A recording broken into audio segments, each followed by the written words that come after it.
আসসালামু আলাইকুম, hello everyone, সবাই কেমন আছেন? তো ফ্রিজের ভিতরে অনেক দিন থেকেই একটা অবহেলিত বেগুন পড়েছিল।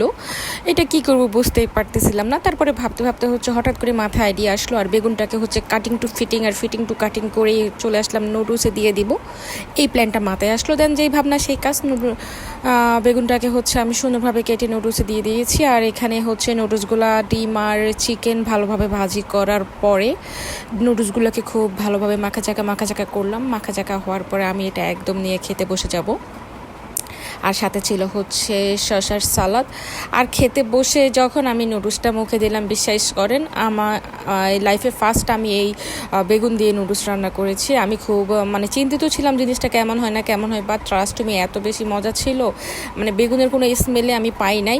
আর এটা আমি যেখানে বেগুনে ইউজ করেছি সেটাও একদম বোঝা যায় নাই।